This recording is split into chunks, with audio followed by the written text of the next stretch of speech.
ठीक है। तो फिर बहुत दिन पहले एक अयोध्या नाम के देश में दशरथ नाम के एक राजा थे, ठीक है। उनके 3 रानी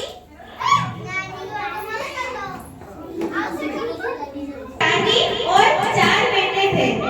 सबसे बड़े बेटे का नाम क्या था? सबसे बड़े बेटे का नाम श्री राम था, ठीक है। एक दिन दशरथ जी ने राम को राजा बनाने का प्रस्ताव दिया। इस प्रस्ताव में उनके रानी और उनके पत्नी कैकेयी जी नहीं थे, और फिर उन्होंने भारत को राजा बनाने का सोचा, ठीक है। और फिर दशरथ जी को जाके बोले को राजा बनाने के लिए और राम को 14 वर्ष के लिए वनवास जाने के लिए। और तो दशरथ जी तो उनके बातों के पक्के थे ना, इसीलिए वो राजा श्री राम को 14 वर्ष के लिए वनवास भेज दिए और फिर भरत जी को राजा बना दिया, ठीक है। राम जी उनके पत्नी सीता जी और भैया लक्ष्मण के साथ 14 वर्ष के लिए वनवास चले गए। बहुत दिन वन में रहने के बाद एक दिन एक शूर्पणखा नाम की राक्षसी आई और वो राम को देख के मोहित हो गई। राम को आके बोली, मैं आपको शादी करना चाहती हूँ। तो फिर राम ने बोले कि मैं तो शादीशुदा हूँ, आप जाके मेरे छोटे भैया लक्ष्मण जी को बोले। और फिर शूर्पणखा जाकर लक्ष्मण जी को बोली, मैं आपको शादी करना चाहती हूँ।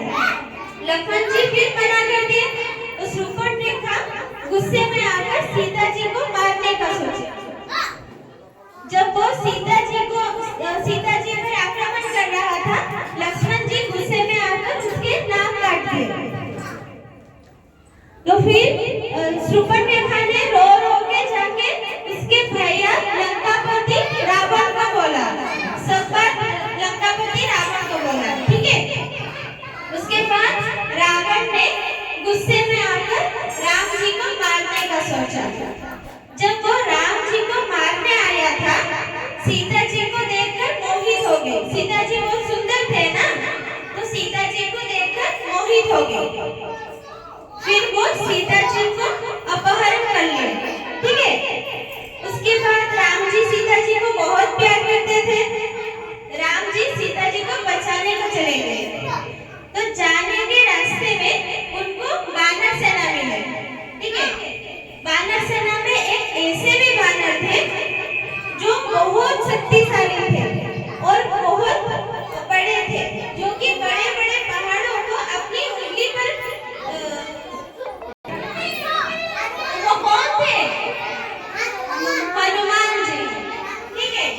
और फिर श्री राम जी और लक्ष्मण जी ने मिलकर और उनके वानर सेना मिलकर लंकापति रावण को मार दिया और फिर सीता जी को लेके चले आए।